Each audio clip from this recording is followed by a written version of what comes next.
Alice, what are your thoughts on what happens with a spirit when the body is disabled, either physically through trauma or birth, or later on in life with dementia or Alzheimer's? Well, I'd like to think that we can travel backwards and forwards. We do sleepwise. We don't stay in the body.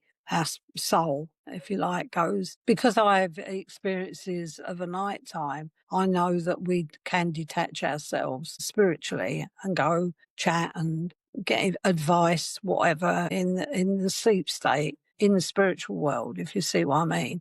Well, what if we have that ability, if the body's damaged that badly, if we have that ability to wander off, go do, and something else, like go travelling or whatever, and then every now and again come back to the body.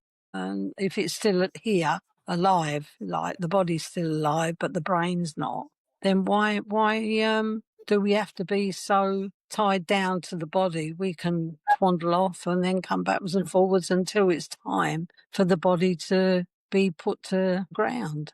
I mean, that would be a lovely thought that I would think. I don't know whether it's true or not. I really don't. But I'd like to think that that's what we could do. Just think, oh, well, I'll just have a little twaddle back in the spirit world. And that would make sense, especially with people with dementia or Alzheimer's, where people around them will say, "Oh, they were present. They were here for a couple of minutes and now they're gone." So with your theory of what you're saying, that could very well be when the spirit is back in the body, and then when they're gone, they're just out Yeah, traveling. It's a beautiful way to yeah, embrace such a difficult way of life. I love it. I love it. yeah, because we're not here for long. I mean, you think, oh God, you're stuck there all that time and that, but we're not here for that long. 100 years isn't very long. If you've got that long length of time. I mean, the majority of us pop off when we're in our 80s or 70s or whatever. We do our bit, and then we think, well, we've done our bit. Now we can go back home and look to see what we need to do next to grow, because it's all about growing. And I think the idea you've just given, Alice, makes, well, for me, is a realization, because I do have somebody in my family who is suffering from a dementia right now. And the idea that you've just given me, that when he's not present with me, that he's actually just off traveling.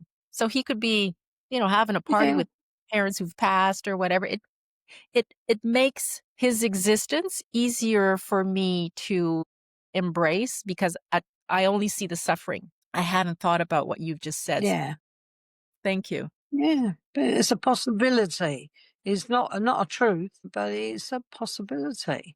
You know, it's like little children when they go over early. They come in and they're here for just a couple of years, and they go over. And I'd like to think that they could come backwards and forwards to the parents so that they don't lose out on missing the parents. They can come and visit and see the brothers and sisters, but it's connected in a different way. That's what I'd like to think, you know. But as I say, don't take it as gospel, because it's just my train of thought. I might get shot for saying things. Yeah, they reckon like some spirits, they come in, they just have the experience or need that experience of being conceived, come in and grow in the womb, and then, like, I had a sister who was stillborn. She was perfect, but she didn't take a breath, and she possibly just needed that experience to you know, be in the womb, feel the love of the mother. I don't know, but it's quite a nice thought, isn't it? So it's not a wasted 9 months.